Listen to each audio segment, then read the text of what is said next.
Mais uma vez, boa noite a todos, boa noite pessoal que está assistindo a gente pela internet. Estamos dando início aí, continuidade à nossa série em Neemias. E o texto de hoje é Neemias capítulo 7. Então, por favor, abra sua Bíblia em Neemias capítulo de número 7. A proposta de hoje é expor todo o capítulo. Eu sei que todos nós temos tempo, são apenas 73 versículos. Eu imagino que será uma bênção hoje. Neemias capítulo 7, versos de número 1.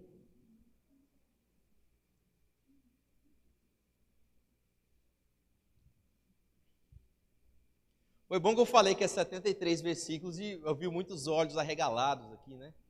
Coisa boa. Palavra do Senhor. Neemias 7. De início, queridos, nós iremos ler o verso 1 até o verso de número 4, tá bom? Neemias 7, do verso 1 até o verso de número 4.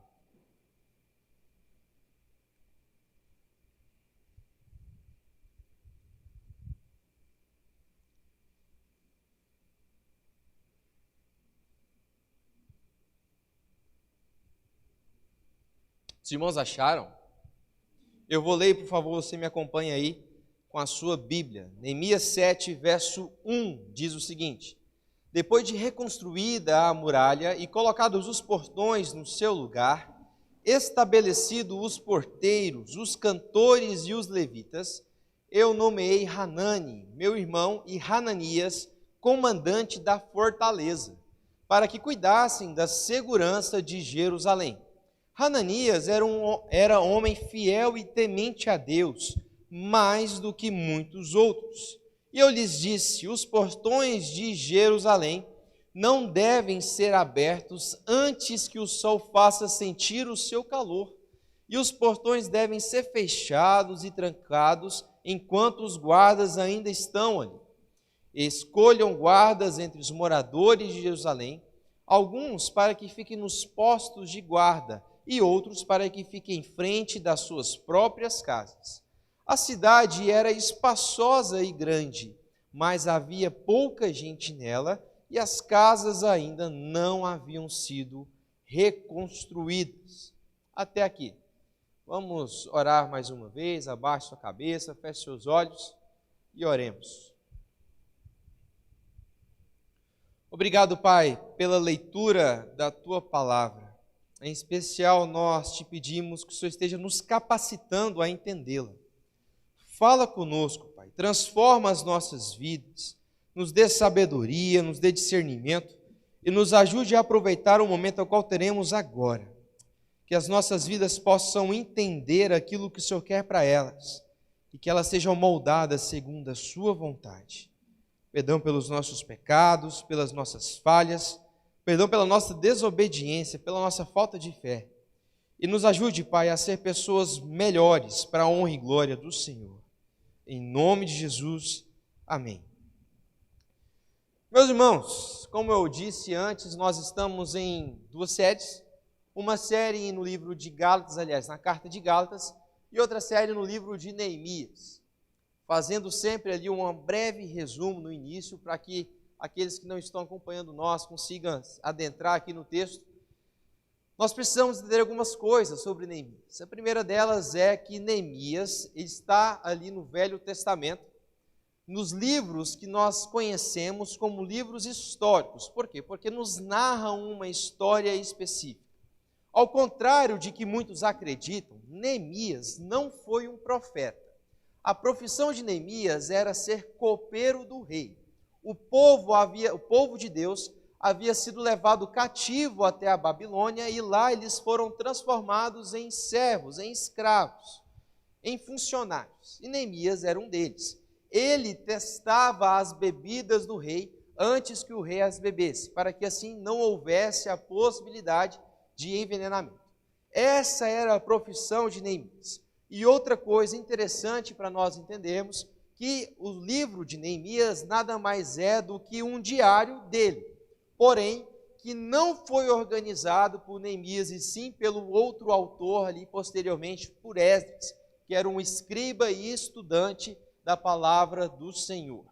O que aconteceu? Neemias estava ali na Babilônia e ele ficou sabendo que a sua cidade, Jerusalém, do país vizinho, havia sido destruída e os seus muros haviam sido derrubados. A cidade não tinha mais esperança, a cidade precisava de ajuda. Então, quando ele ficou sabendo da notícia que a cidade havia sido destruída, ele conversou com o rei e o rei permitiu para que ele fosse até Jerusalém e ali motivasse todo o pessoal de Jerusalém para que assim reconstruísse os muros da cidade e posteriormente a cidade e assim pudesse voltar de novo para a Babilônia. Ele começou a reconstrução, levantou vários inimigos, principalmente ali do capítulo 4 até o capítulo de número 7. Vemos os inimigos se levantando contra Neemias, vemos inimigos estrangeiros, vemos inimigos do próprio povo e vemos a tentativa estrangeira de novo de atacar ali o projeto de reconstrução, mas esses inimigos falharam. E conforme terminamos ali na última mensagem, os muros foram finalizados. Faltavam os portões, e os portões foram colocados. Este é o contexto da mensagem de hoje. Os muros haviam sido terminados, porém, a cidade ainda estava destruída. Ainda tinha muito trabalho para se fazer. Mas não adiantava eles trabalharem na reconstrução da cidade se a cidade estivesse desprotegida. Era necessário levantar pessoas, nomear algumas pessoas específicas para que cuidassem da proteção da cidade. E é interessante quando nós pensamos em proteção, em guardas, em vigia, nós associamos com algumas histórias da nossa vida. E quando eu estava ali preparando a mensagem, nada mais veio do que várias histórias da minha cachorrinha Berenice. Eu não sei se vocês conhecem a Berenice. A Berenice é um anjo nas fotos, mas pessoalmente ela não é tão comportadinha assim. E se você moscar, ela vai te morder, ela vai brincar com você, ela vai roubar sua comida, ela vai derrubar o lixo da casa, ela vai tentar tirar a roupa ali do short, o vestido, o que for, ela quer brincar. É interessante que como nós podemos associar coisas simples com coisas da Bíblia. Em todos os momentos, lá em casa, nós precisamos ficar de vigia com a Berenice. E eu não queria mais que ela entrasse em casa, então eu providenciei um portãozinho de neném, daqueles que você coloca na porta para que o neném não saia. Só que eu usei para a Berenice, para que ela não entrasse.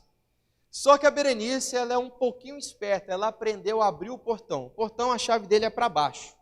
Então, se você levantar a chave para cima, o portão se abre, e ela aprendeu a fazer isso. Então, agora a gente tem que reforçar ali a fechada, senão ela entra em casa, derruba os 2 lixos e sai correndo com as nossas roupas sujas. Ela, por exemplo, já acabou com uma botina minha e uma chinela. Então, assim, ela é o perigo em pessoa, aliás, em cachorro. Queridos, nós precisamos estar em vigias em várias coisas das nossas vidas e não podemos desprezar a questão de Neemias.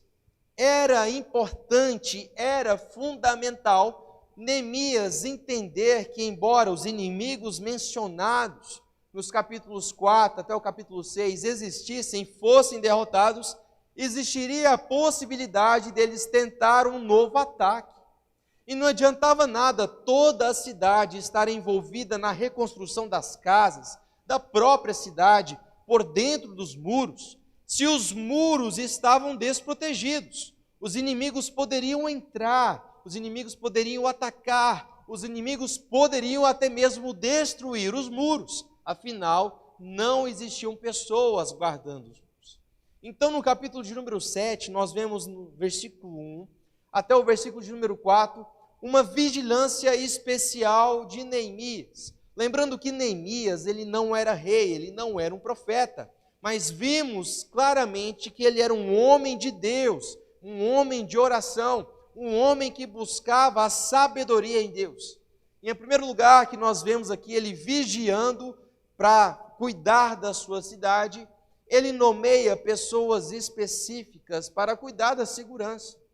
Um bom líder, e quando digo bom líder, não digo apenas um líder cristão, mas um bom líder, ele precisa possuir a sabedoria de dividir tarefas, de nomear pessoas-chave. Ele tem que ter essa sabedoria.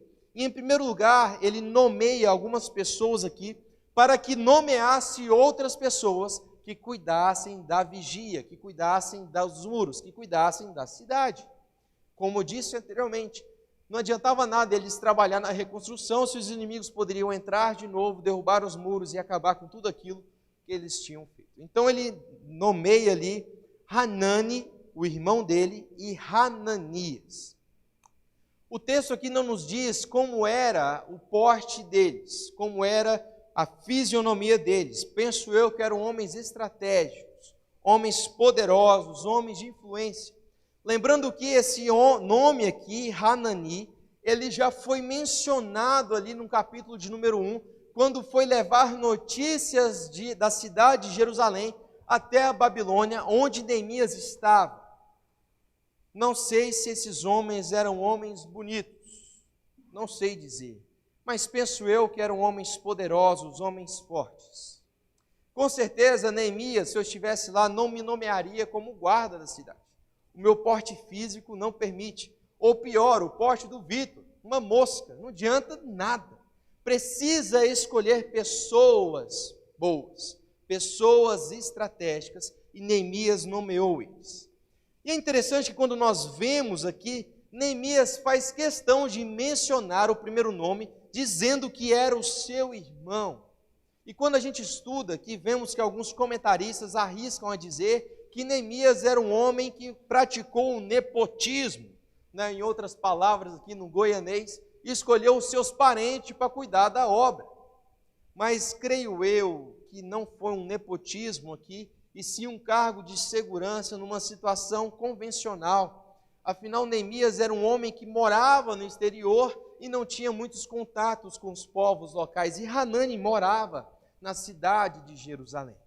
Ele nomeou esses homens não somente pelo porte físico deles, não somente pela beleza deles, não somente pela influência política, econômica, social que eles tinham sobre a sociedade, mas principalmente por características como homens fiéis e tementes ao Senhor, mais do que muitos outros. Meus irmãos, a pergunta que vem a mim, talvez pode vir a você, é: quando as pessoas olham para nós, quando elas veem a nós, elas caracterizam a nós como pessoas fiéis, como pessoas tementes ao Senhor, como pessoas cristãs mais do que as outras? Talvez venha uma questão para ser trabalhada no nosso coração. Aqui está totalmente relacionado ao testemunho. Que tipo de testemunho nós temos tido para com a nossa sociedade? Quando as pessoas nos veem, elas veem pessoas referenciais boas ou pessoas referenciais más. Que tipo de referenciais ou que tipo de características nós temos? O problema que precisamos entender é que o mundo ele está destruído. Ele foi corrompido pelo pecado, ele foi deturpado eticamente, ele é mau moralmente, ele é um mundo mau, onde o pecado superabunda. Mas nós ainda estamos no mundo e temos o papel de fazer a diferença nesse mundo caído. Mas quando as pessoas de fora da igreja, ou melhor, de fora da nossa fé nos veem, o que elas enxergam? Apenas o nosso estereotipo físico, ou elas conseguem sentir a nossa fé que possuímos em Jesus? Neemias teve sabedoria de vigiar a cidade, escolhendo pessoas estratégicas para a continuação da sua obra, a continuação do seu serviço. E não somente isso, Neemias ele teve não somente sabedoria de nomear pessoas estratégicas, como também ele passou uma estratégia a ser obedecida. Por favor, volte seus olhos no verso de número 3. Diz o seguinte: e eu lhes disse, os portões de Jerusalém não devem ser abertos antes que o sol faça sentir o seu calor, e os portões devem ser fechados e trancados enquanto os guardas ali ainda estão. Escolham guardas entre os moradores de Jerusalém, alguns para que fiquem nos postos de guarda e outros para que fiquem em frente das suas próprias casas. Meus irmãos, olha que estratégia fabulosa, maravilhosa que Neemias estabelece para a vigiadura ali da sua cidade, a vigilância ali do seu território. Ele estabelece para que os homens, a qual ele escolheu, Hananias e Hanani, escolhesse ali outras pessoas para que ajudassem na vigia. Pessoas que ficassem ali dentro do muro, fora do muro e de frente das casas, para que assim a segurança fosse uma segurança completa, para que a cidade estivesse protegida. E não somente isso, ele mandou para que os portões de Jerusalém não ficassem abertos num período da noite. E talvez aqui ele estava com medo de um ataque noturno. Ele não queria que os portões fossem abertos antes que o sol esquentasse, ou seja, ele não queria que a cidade tivesse a possibilidade de ser atacada enquanto o povo da cidade ainda estava dormindo. Que estratégia maravilhosa!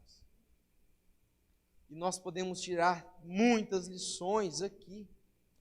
Podemos ver claramente, queridos, que quando nós queremos fazer planos, precisamos planejar os nossos planos de uma forma específica, intencional e totalmente estratégica. Não podemos simplesmente agir, não podemos depender do acaso. Precisamos planejar com coisas concretas que possivelmente nos ajudarão a ter sucesso nos nossos planos. E que eu vejo nessa história de mais marcante é que Neemias, ele teve esse insight, ele teve essa ideia, não porque ele era um homem bom, afinal, como nós vimos aqui, Neemias não era um político, Neemias não era um homem que vivia ali de ser um líder, ele era um liderado, ele era um servo do rei. Mas Neemias era um homem de Deus, e os homens de Deus são capacitados pelo próprio Senhor. Os homens de Deus, as mulheres do Senhor, são capacitados por Ele. O problema da teologia que muitas vezes são pregadas nos dias de hoje é uma teologia centrada no homem, no potencial do homem. E vemos claramente que essa teologia de hoje é totalmente contrária à teologia da Bíblia. Nós não somos bons pelas nossas obras, mas sim somos bons por causa da obra de Deus em nós. Não somos bons porque somos bonitos, somos inteligentes, e sim somos bons porque Deus nos dá essa bondade. Deus nos presenteia com essa capacidade. Se você é inteligente, saiba, foi Deus que te deu essa inteligência. Se você tem uma boa formosura, como a minha esposa, que é linda, foi Deus que deu. Se você tem habilidade em certo tipo de área, seja no computador, seja na música, seja no que for, seja na plantação, seja mexendo com vendas, com roupa, com perfume, enfim, entenda, essa questão é totalmente ligada à bondade do Senhor. Neemias era um bom líder, porque Deus estava o capacitando. E na igreja de hoje não é diferente. Nós precisamos de bons líderes capacitados pelo Senhor. E talvez aqui Deus vai levantar muitos bons líderes, muitos melhores que a mim, que o pastor Juliano, que os presbíteros, que os diáconos, que farão coisas maiores, esplendorosas para a honra e glória de Deus. Mas para isso é necessário ter uma intimidade com o Senhor. Para isso é necessário o processo de santificação. Para isso é necessário uma vida de oração, uma vida de leitura bíblica, uma vida que tenha um bom testemunho, uma vida de fidelidade. Neemias possuía todas essas coisas, e principalmente a sabedoria, porque Deus estava com ele. Neemias soube vigiar a cidade, nomeando pessoas estratégicas. Mas não foi somente isso que fez com que ele continuasse a reconstrução da cidade. Então, por favor, abra novamente a sua Bíblia aí, no verso de número 5 até o verso de número 7. Neemias, capítulo 7, do verso 5 até o verso de número 7.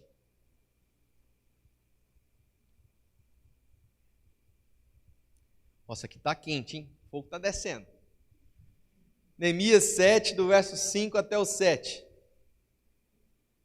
Diz o seguinte: Então o meu Deus me pôs no coração que ajuntasse os nobres, os magistrados e o povo, para registrar as genealogias. Achei o livro da genealogia dos que subiram primeiro, e nele estava escrito: são estes os filhos da província que subiram do cativeiro, dentre eles os exilados de que Nabucodonosor, rei da Babilônia, levara para o exílio, e que voltaram para Jerusalém e para Judá, cada um para a sua cidade, os quais vieram com Zorobabel, Jesua, Neemias, Azarias, Raamias, Naame, Mordecai, Bilsã, Misperete, Bigvai, Neum e Baaná. Este é o número dos homens do povo de Israel. Nomes difíceis, né?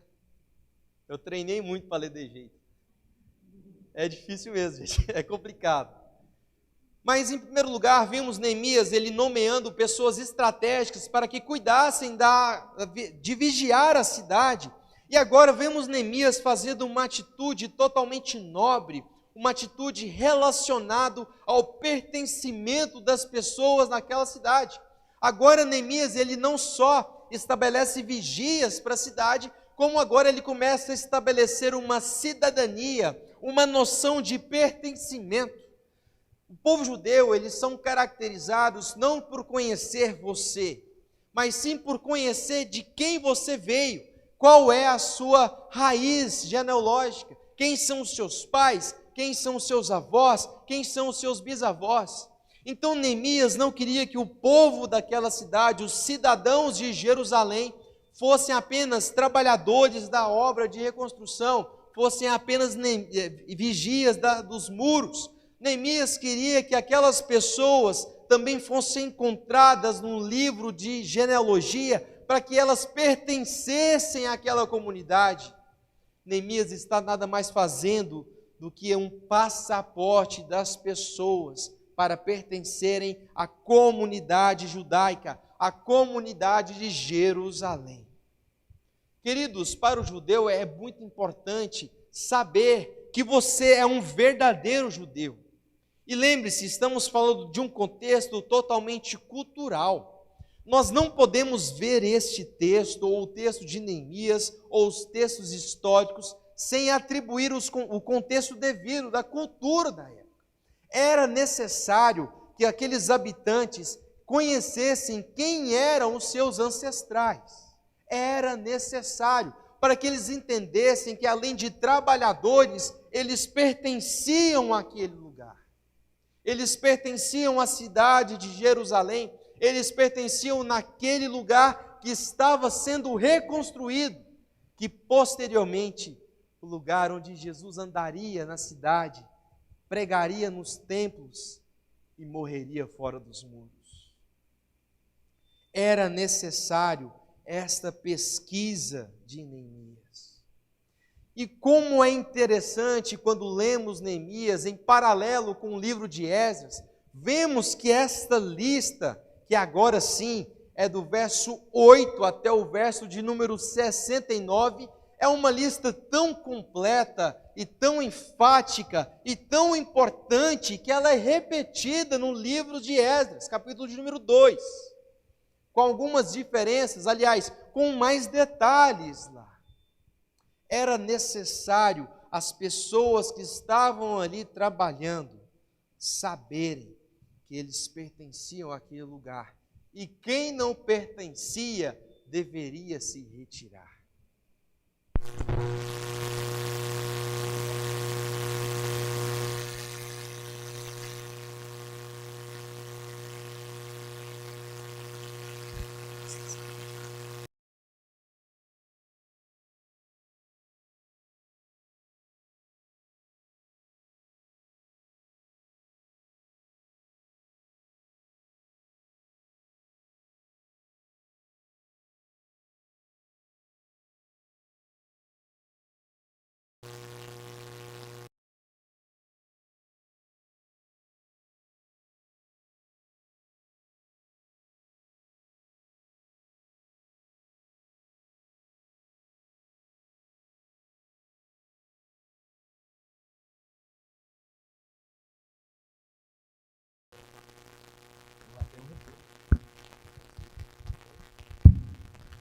Oi. Pronto, agora sai. Então, queridos, era necessário essa recapitulação, era necessário essa pesquisa. Então, Neemias faz, e ali ele estabelece alguns grupos, que as pessoas se agrupavam neles, se adentravam neles. Do verso 6 até o verso de número 7, nós vemos ali alguns líderes originais, e é interessante que ele faz menção de 12 pessoas. E sim, ele está se referindo à descendência ali dos 12 descendentes de Abraão. Depois, no verso 8 até o verso de número 38, ele faz a menção de judeus, que eram pessoas que não conheciam a sua árvore genealógica, que não conheciam quem eram os seus pais, os seus avós, não conheciam, por exemplo, o seu sobrenome.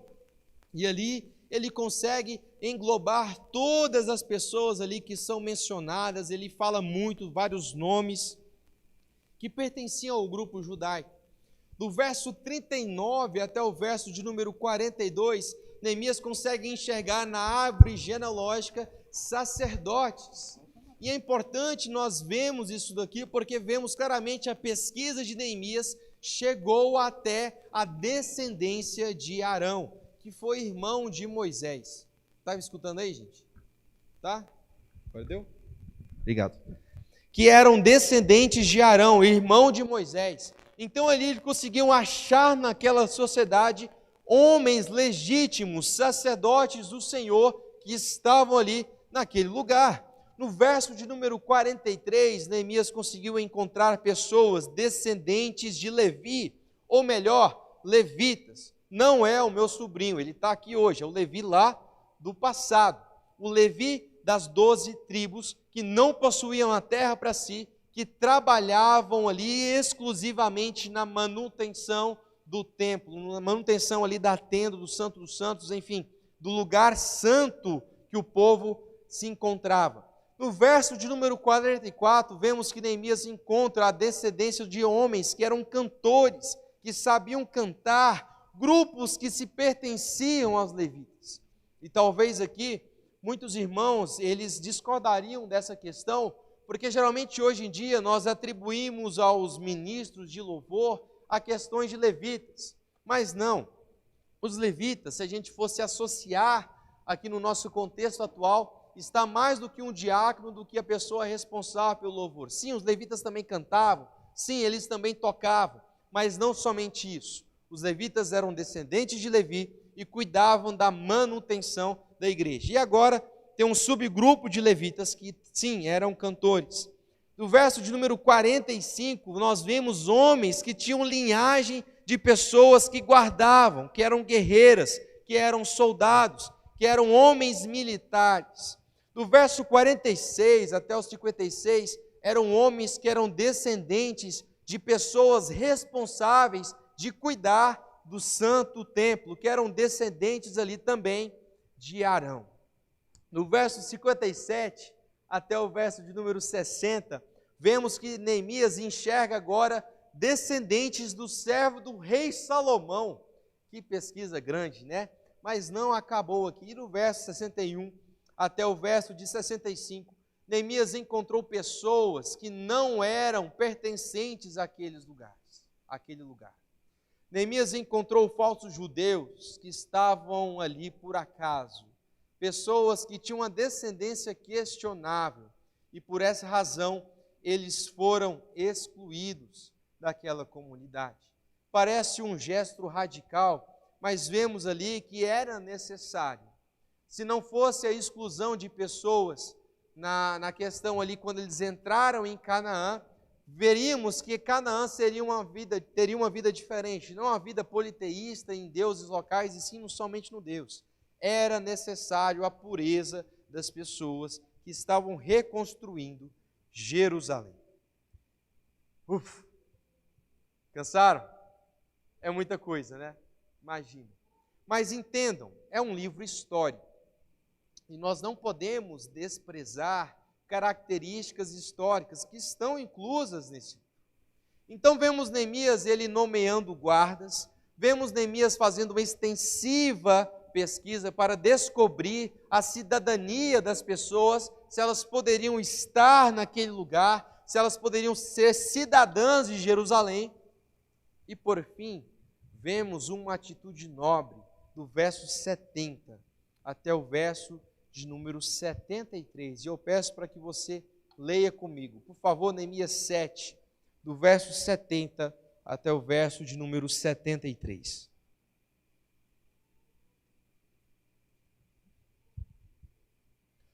Alguns dos cabeças das famílias contribuíram para a obra.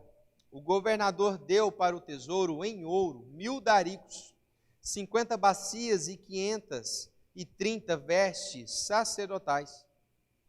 E alguns mais dos cabeças das famílias deram para o tesouro da obra em ouro 20.000 daricos, em prata 2.200 arratéis. O que deu o restante do povo foi em ouro 20.000 daricos e 2.000 arratéis em prata e 67 vestes sacerdotais. Os sacerdotes, os levitas, os porteiros, os cantores, alguns do povo e os servidores do templo e de todo Israel habitavam na sua cidade. Queridos, vemos ali claramente uma exposição diária do trabalho da reconstrução de Jerusalém. E agora, por fim do capítulo 7, vemos que Neemias, ele não tinha somente uma sabedoria de nomear pessoas estratégicas. Neemias não tinha somente a sabedoria de fazer uma intensiva pesquisa para descobrir quem eram os cidadãos daquela cidade. Neemias agora faz com que pessoas específicas fizessem doações para que a casa de Deus fosse reconstruída. Em outras linhas, Neemias está pedindo para que aquelas pessoas se levantassem para reconstruir o lugar de adoração, porque não adiantava nada se os muros estavam reconstruídos, se os portões estavam colocados, se as casas fossem reformadas, se o lugar principal da cidade não existia. Era necessário agora uma reforma, uma reconstrução da casa do Senhor. Era o principal lugar da cidade. E vemos que Neemias desafiou algumas pessoas e essas pessoas o ajudaram. Não sei exatamente qual seria a quantidade exata de hoje em dia. Um dos comentaristas da Bíblia de Estudo da NVI, ele chegou a arriscar um palpite. Eu acho que é mais ou menos isso mesmo. Segundo o palpite dele, a pesquisa que ele fez, seria mais ou menos hoje 5 milhões de dólares. Foi o que Neemias conseguiu para a reconstrução da casa do Senhor. É muita grana. Eu acho que se a gente tivesse 5 milhões de dólares, a gente fazia essa igreja mais 10. Mas enfim, foi necessário e o suficiente. Neemias, ele entendeu que a cidade não somente deveria ser reconstruída, como também naquela cidade era necessário ter um lugar de adoração que ajudou totalmente no processo de reconstrução. Neemias entendeu uma verdade que muitas vezes nós não valorizamos. A verdade e a oportunidade que temos de ir à casa do Senhor. Eu confesso, gente, que eu estou muito feliz, sério mesmo, de ver a casa de Deus quase na lotação permitida por lei. Isso é maravilhoso. Não adianta nada nós sermos bem-sucedidos em nossas vidas. Temos boas casas, bons carros, bons empregos, boas viagens, boa família, se nós não damos louvor e honra a quem merece todo louvor e toda honra. Se nós não cultuamos aquele que sempre nos ajudou. Neemias queria que o povo entendesse aquilo que está escrito no Salmo de número 127. E agora eu vou pedir para que você abra nele. Salmo de número 127, somente o verso de número 1. E a gente vai ler junto ele.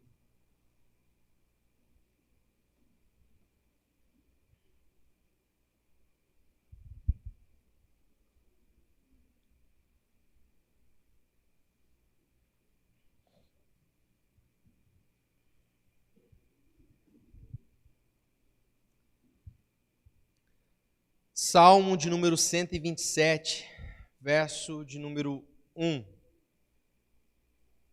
Quem achou, fica de pé, por favor. Hoje vocês emagrecem.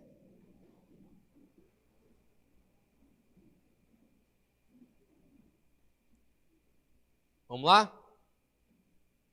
1, 2, 3 e... A menos...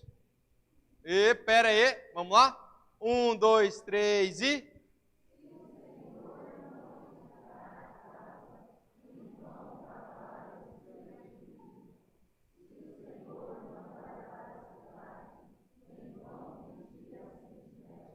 Na NVI está escrito, a menos que o Senhor construa a casa e os seus construtores trabalham em vão. A menos que o Senhor vigie a cidade, os guardas ficam de guarda em vão. Não adianta nada você querer reconstruir sua vida se o Senhor não está presente nela. Não adianta nada você querer um renovo para o seu país se Deus não está presente no seu país. Não adianta nada você querer a conversão de amigos se a sua família ainda não conhece ao Senhor. Então, qual que é o segredo do sucesso? Deus está presente. Vocês querem Deus presente nas suas vidas? Vocês querem Deus presente nessa cidade? Vocês querem Deus presente nessa construção? Vocês querem Deus presente neste lugar? Coloquem Deus na frente de tudo. Neemias colocou, o negócio funcionou, o muro terminou e a casa de Deus foi construída. E eu acredito que essa casa já está quase acabando. Quando acabarmos, vamos fazer outra. E assim por diante. E Deus vai estar na frente. Para a honra e glória de Deus. Amém? Vamos orar? Obrigado, Pai, pela exposição da Tua palavra. Aplica ela no nosso coração. Nos ajude a entender a necessidade de termos bons líderes e sermos bons líderes para a honra e glória do Senhor. Nos ajude a escolher pessoas estratégicas para trabalhar na Sua obra. Nos usa como essas pessoas, nos capacita, Pai. Nos ajude a entender que nós não somos pertencentes à Tua linhagem, mas o Senhor nos adotou, nos considerou como filhos, e embora desobedientes, o Senhor nos amou e pagou o preço dos nossos pecados. Nos ajude a entender a necessidade de voltarmos nossos olhos ao Senhor e irmos até o Senhor, a nova Jerusalém, que não será destruída por fogo, não será destruída pela corrupção, mas que será restaurada, onde o Senhor vai reinar para sempre. Nos ajude a enxergar a necessidade de querermos ir até este lugar e ali estarmos para sempre com o Senhor. Perdão pelos nossos pecados, perdão pelas nossas falhas, perdão pela nossa hipocrisia, pela nossa negligência, perdão pela nossa falta de fé. E nos ajude a ser pessoas conforme a Sua vontade. Pessoas que adoram ao Senhor de verdade, não por obrigação, não por rotina, não por tradição, mas sim incomodados e constrangidos pelo Seu incondicional amor. Transforma as nossas vidas, Pai, e nos ajude a fazer a Tua vontade e não a nossa. Nos usa até o fim das nossas vidas. Esta é a nossa oração, em nome de Jesus. Amém. Queridos, eu sei, foi mais uma aula do que uma mensagem, mas entendam, a história está aqui para nos ensinar aquilo que devemos e aquilo que não devemos fazer. E uma coisa que essa história nos ensinou é que nós devemos trabalhar para Deus e não para homens. Os inimigos se levantarão, eles se erguerão, eles vão nos atacar, mas eles não conseguirão sucesso, porque o nosso Deus está conosco. Se não tiver, eles vão nos derrubar, mas nosso Deus vai nos levantar. Não agimos pelas nossas forças, e sim pelas forças que Deus nos dá. Esse é o nosso Senhor. O Senhor que vai te abençoar pela semana. O Senhor que vai te usar. O Senhor que vai te levantar para pregar o Evangelho, para fazer a diferença nessa cidade. Amém? Recebam a bênção. Que a graça do Senhor Jesus, o amor de Deus o Pai e a comunhão do Santo Espírito do Senhor esteja com todos nós, hoje e para sempre. Amém. Deus te abençoe. Faça uma oração antes de sair, para que Deus abençoe você, sua semana, e depois está retirado. E até mais.